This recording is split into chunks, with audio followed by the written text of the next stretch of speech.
Retour sur la chaîne principale de montage. Il reste juste à assembler une pièce essentielle du puzzle pour réussir cet hybride. Comme pour beaucoup d'autres pièces de cette machine, choisir les bonnes roues n'est pas une chose innée. Car les enduros ont généralement besoin de roues plus larges que les touring. En s'inspirant des performances obtenues en course, les concepteurs ont décidé d'opter pour une roue standard de 43 cm. Mais ils comptent sur une aide extérieure pour s'assurer que cette taille, plus petite, donnera les meilleurs résultats hors route. Une aide sur une pièce illusoirement simple qui a sa propre industrie, ses experts et ses secrets jalousement gardés, les pneus. La plupart des pneus sont conçus pour adhérer de manière optimale sur une surface spécifique. Quoi qu'il en soit, il a fallu trouver un pneu pour la Multistrada capable de fonctionner d'un extrême à l'autre. Des tarmacs à grande vitesse jusqu'aux sentiers montagneux. Et quelle gageure! La tâche est revenue à Federico Sabioni, chef de projet sur la Multistrada, d'approcher plusieurs leaders mondiaux du pneu et de trouver la marque prête à s'y coller. Le cahier des charges des pneus exigeait des caractéristiques contradictoires. Si contradictoires qu'un seul et unique fabricant a su répondre aux appels de Ducati. Pirelli et son directeur des essais, Salvatore Penisi. Je me souviens très bien de notre première rencontre au département technique pour évaluer la demande de Ducati avec nos collègues de la recherche et du développement et ceux du département essai. J'avoue que leurs exigences étaient plutôt gonflées, sans vouloir exagérer. Pirelli, qui fabrique depuis des dizaines d'années des pneus pour les champions du monde de motocross et de superbike, semble être le choix parfait. Pirelli jouit d'une vaste expérience dans les 4 domaines. La difficulté était d'arriver à doser correctement ces 4 secteurs en un seul et même produit. Chausser la Multistrada a donc été une demande difficile, y compris pour Pirelli. Car pour assumer des fonctions différentes, les pneus sont faits de manière complètement différente. Pour la grande vitesse sur circuit et route, il faut des pneus souples et lisses, avec peu de sculpture sur la bande de roulement, mais une grande quantité de gomme en contact avec le sol pour offrir une adhérence maximale. Mais pour les sports off-road, c'est le contraire. De nombreuses rainures doivent permettre d'évacuer la boue et l'eau du pneu. Il faut une gomme rigide pour que le pneu ne se perce pas sur les sols accidentés et des saillies noueuses pour mordre dans le sable et la poussière. Pour rouler sur route et hors route, les pneus de la Multistrada devront pouvoir faire tout cela en même temps. Après 1 an de développement et plus de 30 prototypes, la firme Pirelli est enfin satisfaite de sa création. La solution, un pneu équipé de divers composés de caoutchouc sur différentes parties de sa surface. Un pneu dit bigomme. Au centre, une bande de roulement épaisse, rigide et résistante aux crevaisons. Elle est idéale pour survivre aux grosses pierres acérées des sentiers off-road. Au contraire, les côtés sont équipés d'une gomme souple et adhérente, assurant un vrai mordant dans les virages à grande vitesse. Ces 2 éléments sont combinés à un astucieux complexe de sculpture. Le pneu possède assez de rainures pour évacuer eau et boue dans une condition off-road. Mais pas assez pour réduire la puissance que la Multistrada peut fournir à grande vitesse sur un circuit. Sur les côtés, on trouve encore moins de rainures, afin de maximiser encore l'adhérence dans les virages rapides. Ces nouveaux pneus multi-usages ont été baptisés Scorpion Trail. 4h20 après que les pièces détachées ont quitté le magasin d'usine, l'hybride futuriste signé Ducati commence à ressembler à une vraie moto.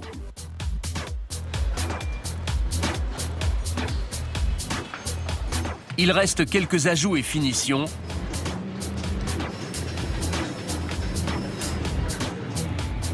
Et la Multistrada est terminée.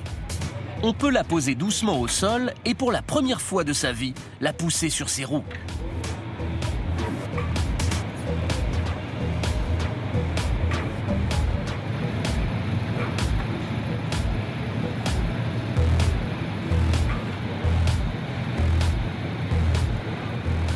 Mais après des années de développement, 10 millions d'euros d'investissement et la collaboration de cerveaux parmi les meilleurs de l'ingénierie de course, la moto va-t-elle fonctionner et va-t-elle se vendre ?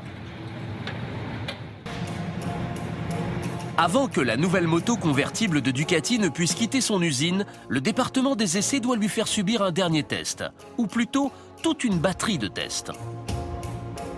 Car la Multistrada est la plus perfectionnée des Ducati. Ici, on vérifie les réglages moteurs et des gaz d'échappement.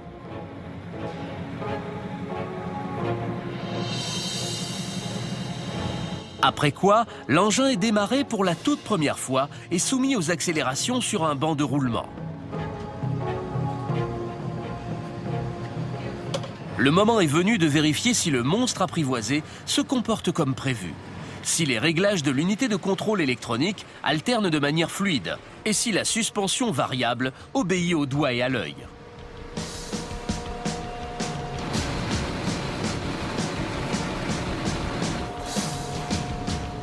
À la vitesse fictive de 30 km/h, la roue avant se comporte parfaitement. Mais qu'en est-il de la machinerie arrière de la moto? La roue arrière est le moteur qui la commande.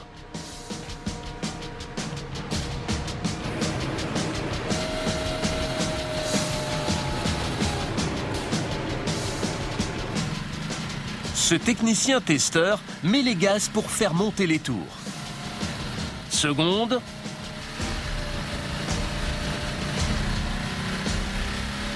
Troisième, 5000 tours minute à 120 km/h.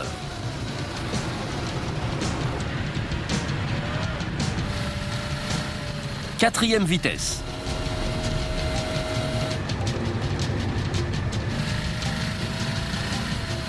« 135 km/h. Le point critique du test du moteur est atteint.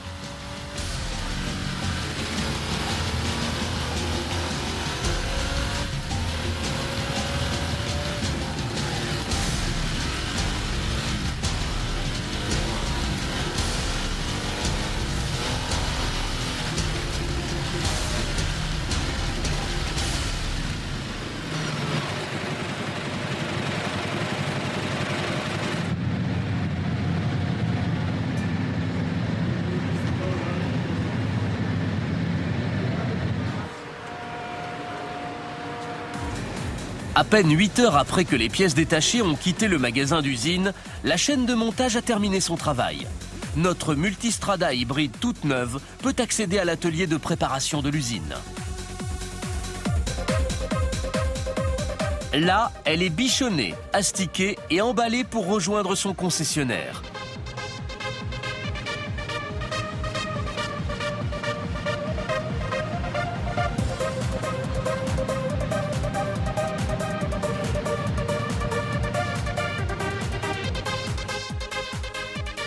Sur le papier, c'est l'une des motos les plus abouties jamais construites. Mais qu'en est-il dans la réalité, sur route? Comment les circuits électroniques complexes qui interagissent sur ce bijou fonctionnent-ils in situ pour s'adapter en direct aux demandes du pilote? Sur la route, le moteur de course de 1200 cm3 propulse en douceur la roue arrière. La suspension a été commutée pour fournir le maximum de confort. Et l'accélération, qui cache potentiellement une fusée pressée d'en découdre, reste maîtrisée par l'unité manuelle de commande électronique. L'extrême puissance de cette bête de course est donc parfaitement apprivoisée pour donner une increvable et confortable touring. Et comme l'avait prévu il signoret Borzetto, d'un simple clic sur le commodo de la poignée, cette grande et noble routière se métamorphose instantanément en enduro, prête à encaisser la boue, les bosses et les nids de poules. La suspension contrôlée électroniquement change physiquement pour absorber les ornières, les pierres et les bosses. Les réglages du moteur s'adaptent pour fournir une réserve de puissance à basse vitesse. Et les pneus Scorpion Trail de chez Pirelli transpercent la boue pour adhérer au sol dur. Mais c'est sur les circuits que Ducati a forgé sa réputation. Cette superbe mutante a été conçue pour se sentir à l'aise aussi à très grande vitesse. Cliquez sur son cerveau interne sport et le moteur réagit. La furie de ce pédigré de race se déchaîne instantanément. Sa puissance monte d'un tiers jusqu'à 150 chevaux.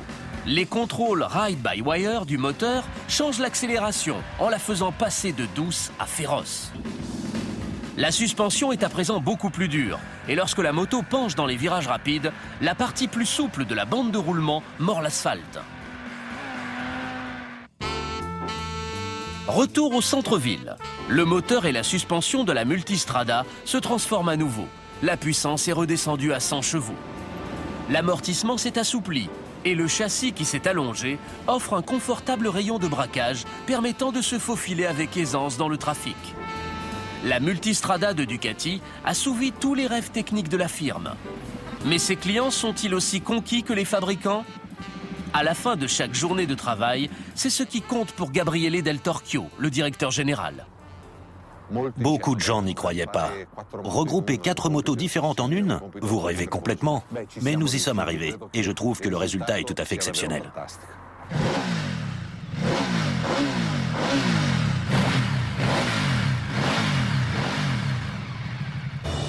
Car avec ses pneus polyvalents, la Multistrada réussit brillamment son pari. Les ventes dépassent même toutes les espérances de Ducati. La première année, 10 000 exemplaires se sont vendus dans 80 pays. L'usine produit aujourd'hui jusqu'à 70 unités par jour. Gabriele Del Torchio avait fait un pari audacieux en misant 10 millions d'euros dans l'avenir de Ducati. Aujourd'hui, la firme en récolte largement les fruits.